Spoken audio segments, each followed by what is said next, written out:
Hello students, मैं वंदना तिवारी आपके सामने नॉर्थ ईस्ट हिल यूनिवर्सिटी के चतुर्थ सेमेस्टर में दिए गए हिंदी के पाठ्यक्रम में पहला अध्याय जो कबीर का है, कबीर के कुछ दोहे आपके लिए लेकर आई हूँ जो आपके सिलेबस में है।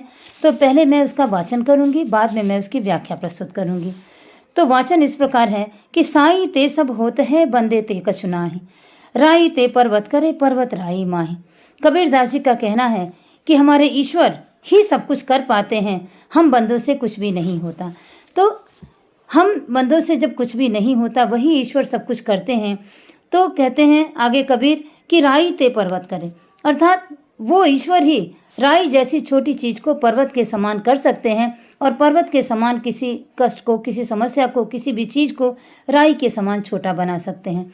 अर्थात कहने का मतलब यह है, कबीर के द्वारा जो प्रस्तुत किया गया है उसका तात्पर्य यह है कि ईश्वर ही इस दुनिया में सब कुछ कर पाते हैं, हम मनुष्यों के वश का कुछ भी नहीं है।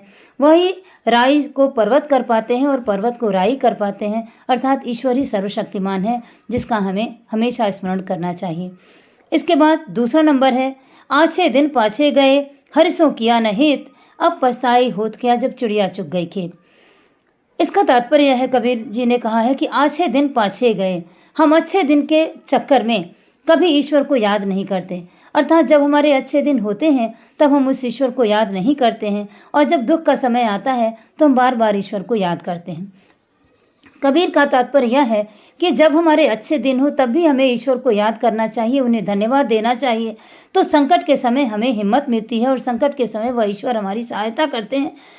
हम अगर यह इंतजार करें कि जब बुढ़ापा आएगा तब हम ईश्वर का भजन कर लेंगे, जब हमको ईश्वर के पास जाना होगा तब हम भजन कर लेंगे, तो हमें यह पता नहीं होता है कब हमारा अंत समय आ जाएगा और किस समय हमारे अच्छे दिन की समाप्ति हो जाएगी और हमारे बुरे दिन शुरू हो जाएंगे, या हमें उस ईश्वर के पास जाना पड़ेगा। तो हम समय का इंतजार करके यदि भगवान के स्मरण को कुछ दिन के लिए रोकेंगे कि हम बाद में कर लेंगे, बाद में कर लेंगे, ऐसा करके यदि हम रोकेंगे तो वह अच्छे दिन कभी नहीं आते हैं। कबीर का कहना है कि जब अच्छे दिन हैं तब हरि के साथ हेतु करना चाहिए, अर्थात हमें प्रेम करना चाहिए, हरि को स्मरण करना चाहिए, नहीं तो बाद में पछताने से कोई फायदा नहीं है। समय निकल जाने पर हम उनको याद करेंगे तब कोई फायदा नहीं होगा। अर्थात कहने का मतलब है कि हमें अच्छे दिनों में भी ईश्वर को हमेशा याद करते रहना चाहिए। अगले दोहे में कबीर कहते हैं, एके साधे सब सदे, सब साधे सब जाए, जो तू सींचे मूल को फूले फले अघाई। कबीर दास जी का मानना है कि एक के साधे से सब सज जाता है। कहने का तात्पर्य है कि एक उसी परम पिता ईश्वर को याद करेंगे तो हमारे सारे कष्टों का समूल नाश हो जाएगा। अर्थात एक के साधने से सारे कष्ट सज जाते हैं, एक की आराधना करने से सारे कष्ट समाप्त हो जाते हैं। सबको साधने की कोई ज़रूरत नहीं है। हम मंदिर मंदिर घूमते रहेंगे, मस्जिद मस्जिद घूमते रहेंगे तो हमारे कष्टों का निवारण नहीं होगा, बल्कि हम एक स्थान पर बैठकर एक ही किसी परम पिता, अपने परम पिता को याद करते हैं तो हमारे सारे कष्टों का निवारण हो जाता है। सभी को साधने की कोई आवश्यकता नहीं है। दूसरी लाइन में कहा है कि जो तू सींचे मूल को। कबीर के कहने का मतलब है कि यदि आप जड़ में जल डालते हैं, जिस प्रकार हम जड़ में जल डालते हैं तो पेड़ पौधे के पत्ते पत्ते को सींचने की जरूरत और फूल फूल को सींचने की जरूरत नहीं पड़ती है, सिर्फ जड़ में जल डाल देने से ही हमारे पेड़ पौधे फल फूल जाते हैं।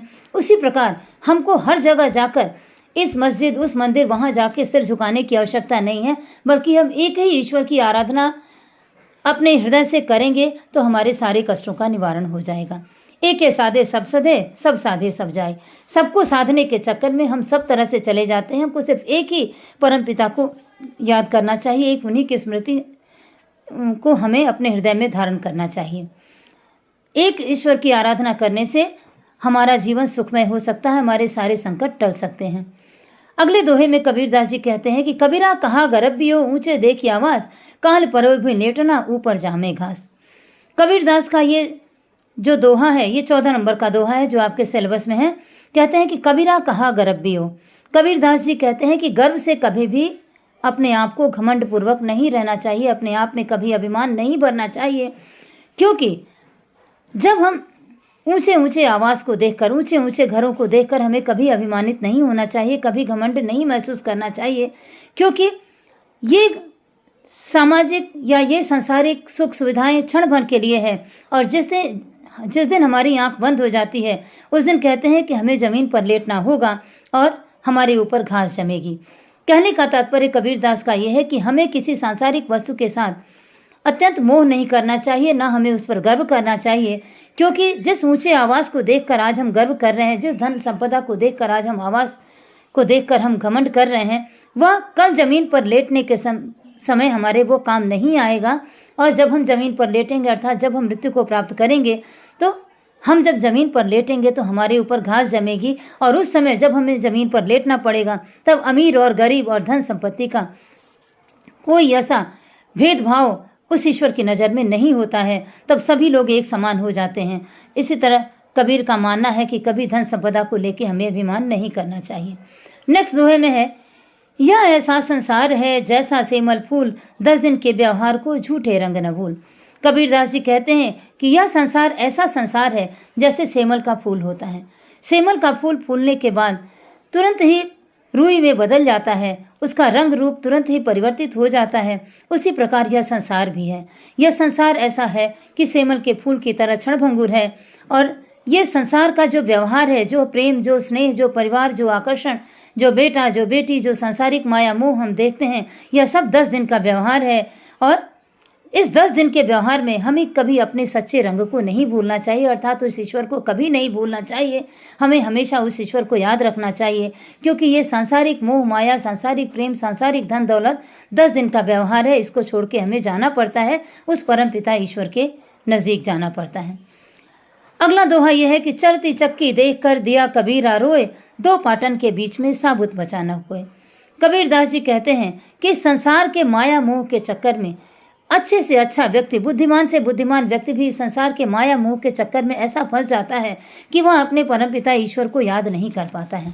और जब वो परमपिता ईश्वर को याद नहीं कर पाता है तो वो समय आ जाता है जब मृत्यु को प्राप्त करके हमें उस ईश्वर के पास जाना पड़ता है। तब ऐसे में हमको अफसोस होता है और हमें दुख होता है कि अरे हम समय रहते उस ईश्वर को याद नहीं कर पाए। तो कबीरदास का यही मानना है कि चलती चक्की देखकर दिया कबीरा रोए। इस संसार के माया मोह के चक्की में पिसते हुए मनुष्य को देखकर कबीरदास का हृदय दुखी हो जाता है, और कहते हैं कि जिस प्रकार चक्की चलती है और 2 पाटों के बीच में अनाज पिसता रहता है, उसी तरह यह मानव भी माया मोह के पाटों के बीच में हमेशा पिसता रहता है, और उन्हें ईश्वर की याद नहीं आती और न ही वो उन्हें ईश्वर की याद करने का समय मिलता है। तो यह जब जीवन क्षणभंगुर है तो हमें उस परम पिता को ही याद करना चाहिए, क्योंकि उस परम पिता के पास ही हमें लौट कर जाना है। अगला दोहा यह है कि करवहिया बल आपणी छाणी पर आई आस, जाके आंगन नदी है सोकत परत मरत प्यास। करवहिया बल आपणी छाणी पर आई आस, जाके आंगन है नदी सोकत मरत प्यास। कबीरदास जी का कहना है कि हमें हमेशा अपने बाहुबल का भरोसा करना चाहिए। करवहिया बल आपणी अर्थात हमेशा हमें अपने बाहुबल का भरोसा करना चाहिए। छाड़ी पर आई आस, हमें दूसरे का आस छोड़कर अपने बाहुबल का भरोसा करना चाहिए, क्योंकि हमारे बाहुओं में ही सारी ताकत है। ऐसा नहीं कि मेरे बाहुओं में ताकत नहीं है, सिर्फ दूसरों के बाजुओं में ताकत है, ऐसा नहीं है, बल्कि सभी मनुष्यों के हाथों में बराबर का शक्ति है, बराबर की क्षमता है। तो ऐसी स्थिति में हमें अपने बाहुबल का भरोसा करना चाहिए, किसी पराये के बल का भरोसा नहीं करना चाहिए। क्योंकि जब हमारे आंगन में नदी है, अर्थात हमारे बाहुओं में जब बल है, तब हम दूसरे का आस क्यों करें? जिसके आंगन में नदी है उसको प्यासा क्यों मरना? कबीरदास ने इसको बाहुबल का तुलना किया है नदी के साथ, और कहा है कि जिस प्रकार हमारे आंगन में जब नदी है तब हमें प्यासे नहीं मरना चाहिए, हमें उठकर जल का ग्रहण कर लेना चाहिए। अर्थात जब हमारे बाहुओं में बाजुओं में ताकत है तो हमें दूसरे के बाहुओं के भरोसा नहीं करना चाहिए। कबीर का ऐसा विचार है। अगले दोहे में कबीर कहते हैं, सुख के माथे सिल परे जो नाम हृदय से जाए, बलिहारी व दुख की पलपन राम रटाए। कबीरदास जी का कहना है कि सुख के माथे सिल परे अर्थात वो सुख जो है उस पर पत्थर पड़े। कबीरदास का मानना है कि वो सुख बेकार है, वह सुख व्यर्थ है, अर्थात उस सुख पे ऊपर पत्थर पड़े, ऐसा सुख उन्हें नहीं चाहिए। जिस सुख के आते ही हम ईश्वर की याद को भूल जाते हैं, ऐसे सुख की उन्हें आवश्यकता नहीं है जिस सुख के आते ही हमारे हृदय से राम का नाम भूल जाता है। तो कबीर कहते हैं कि सुख के माथे दुख परे जो नाम हृदय से जाए, जो हृदय से भगवान के नाम को निकाल देता है, ऐसे सुख की उन्हें जरूरत नहीं है। कहते हैं कि बलिहारी व दुख की अर्थात कबीर कहते हैं कि वो दुख ही धन्यवाद के पात्र है। उस दुख को ही हमें पसंद करना चाहिए कि उस दुख के आने पर जब हमारे हृदय में भगवान की स्मृति ताज़ा हो जाती है। तो कबीर कहते हैं कि हमारे हृदय में ईश्वर की स्मृति हमेशा रहनी चाहिए, हमें ईश्वर का स्मरण हमेशा करना चाहिए। और वह दुख को ही अच्छा मानते हैं, दुख को ही धन्यवाद देते हैं कि कम से कम दुख आया तो हम ईश्वर को याद तो किए। बल्कि सुख को कबीर पसंद नहीं करते हैं। कहते हैं कि ये सुख ऐसा घमंडी बना देता है व्यक्ति को कि सुख आते ही हम ईश्वर का नाम भूल जाते हैं। इस तरह कबीर के विचार में दुख ही सर्वश्रेष्ठ है कि दुख आने पर कम से कम हम किसी न किसी रूप में अपने परमेश्वर को याद कर लेते हैं। ऐसा कहते हुए कबीर दास जी कहते हैं, दूसरा दोहा है उनका कि कबीरा गर्व न कीजिए काल करे करगे। कबीरा गर्व न कीजिए काल करे करगे, ना जानो कि तुम्हारी है क्या घर क्या परदेश। कबीर दास जी कहते हैं कि हमें कभी अपने ऊपर गर्व नहीं करना चाहिए। कबीरा गर्व न कीजिए काल गहे करके। कबीर दास का मानना है कि हमें कभी अपने ऊपर अभिमान नहीं करना चाहिए, कभी गर्व नहीं करना चाहिए, क्योंकि काल किस समय हमारे बाल को पकड़ लेगा और हमको उस स्थान पर ले जाके मारेगा जहां हमें पता भी नहीं होता है। क्या घर में मारे कि बाहर मारे, इसका हमें पता नहीं होता है। हम अपने ऊपर अभिमान करके बैठे रहते हैं, उस परम पिता को याद नहीं करते हैं और इस काल को पता नहीं कब हम क्यों आ जाए और कब हमें हमारे बाल को पकड़कर उस स्थान पर ले जाके हमें मारेगा जिसका हमें पता भी नहीं होता है।